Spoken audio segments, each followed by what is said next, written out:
Welcome to Aarthi kitchen.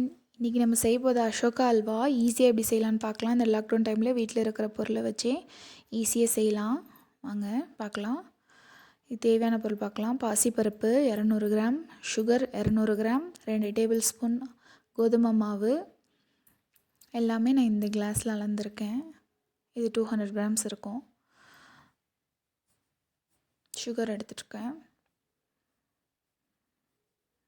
கோதுமை மாவு, ஏலக்காய் ஒரு 6, 10 கேஷ்யூ நட் எடுத்துருக்கேன். நெய் தேவையான அளவு கொஞ்சம் கூட எடுத்துக்கணும், ஒரு 150 கிராம்ஸ் எடுத்துக்கணும். ஏன்னா அல்வானா கொஞ்சம் நெய் கூட தேவைப்படும், அதனால் ஒரு 150 கிராம்ஸ் நெய் எடுத்துக்கோங்க.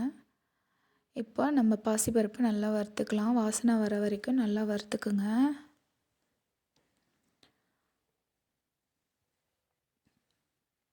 இப்போ நல்லா வாசனை வந்துருச்சு. இல்லை நம்ம ஒரு கிளாஸ் பருப்புக்கு 4 கிளாஸ் தண்ணி சேர்க்க போகிறோம்.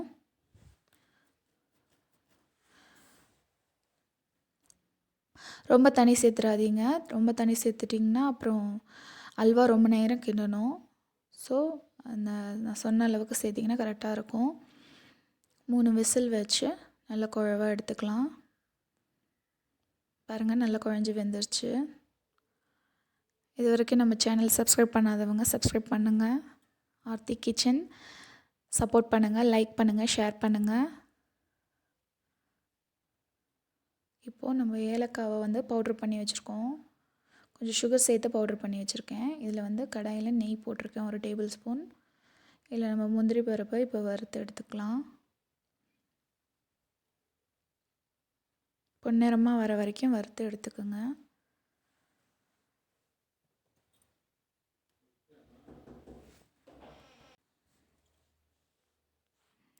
வறுத்தாச்சு. இதை எடுத்து தனியாக வச்சுக்கிட்டு இப்போ கோதுமை மாவை சேர்த்து நல்லா பொரிய வறுத்துக்கலாம். நல்லா பொரிஞ்சு வருது பாருங்கள். சிம்மில் வச்சு வருங்க. டார்க்காகிடும் சீக்கிரமாக. டார்க்காக விட்டுறாதீங்க.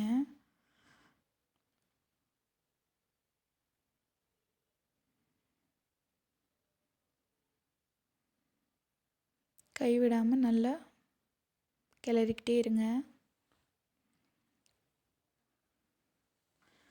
நல்லா வறுப்பட்டோன்னே நம்ம வேக வச்சுருக்க பாசிப்பருப்பு சேர்த்துக்கலாம். இதில் இப்போ பாசிப்பருப்பை சேர்க்குறேன். பாசிப்பருப்பை சேர்த்து நல்லா கைவிடாமல் கிண்டுங்க. இல்லைன்னா கீழே அடி பிடிக்கும்.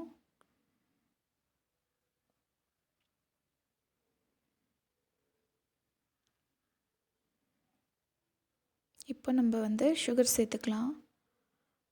சுகர் தேவையான அளவுக்கு இந்த நான் சொல்லியிருக்க அளவே கரெக்டாக இருக்கும். உங்களுக்கு இன்னும் கொஞ்சம் ஸ்வீட் தேவைன்னா இன்னும் கொஞ்சம் சேர்த்துக்கலாம்.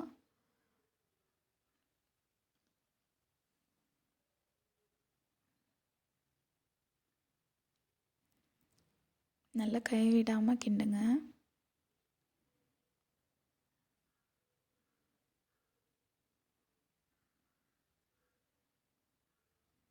பாருங்கள், நல்லா கிண்டுங்க. கட்டி இருந்தால் அதை மாதிரி தேய்ச்சி கட்டியெல்லாம் உடச்சி விட்டுருங்க. இப்போ பவுட்ரு பண்ணி வச்சுருக்க ஏலக்காவை போட்டுக்கலாம். ஏலக்காவும் சர்க்கரையும் பவுட்ரு பண்ணி வச்சுருக்கேன், அதை நான் இப்போ சேர்த்துக்கிறேன். சேர்த்து நல்லா கிண்டிடுங்க. இப்போ நான் நெய் சேர்க்குறேன். நெய் கொஞ்சம் கொஞ்சமாக தான் ஆட் பண்ண போகிறோம். இல்லை கொஞ்சம் நான் கலர் சேர்க்குறேன். கலர் வேணாங்கிறவங்க இதை ஸ்கிப் பண்ணிக்கலாம்.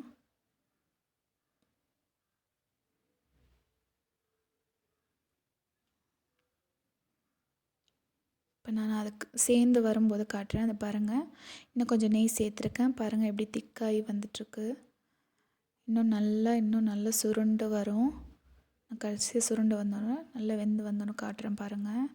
பாருங்கள் சூப்பராக பாருங்கள், சட்டிலேயே ஒட்டாமல் வருது பாருங்கள். கடையில் ஒட்டல பார்த்தீங்களா?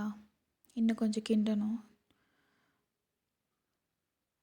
பாருங்கள், இப்போ போட்ட நெய்யெல்லாம் வெளியில் வந்துடுச்சு. நம்ம அசோகா அல்வா ரெடி ஆயிடுச்சு. பிளேட்டில் ட்ரான்ஸ்ஃபர் பண்ணிவிட்டு பார்க்கலாம். பாருங்கள், நம்ம அசோகா அல்வா சூப்பராக ரெடி ஆயிடுச்சு. ட்ரை பண்ணி பாருங்கள். ட்ரை பண்ணி பார்த்துட்டு எனக்கு கமெண்ட்டில் சொல்லுங்கள். தேங்க்யூ ஃபார் வாட்சிங்.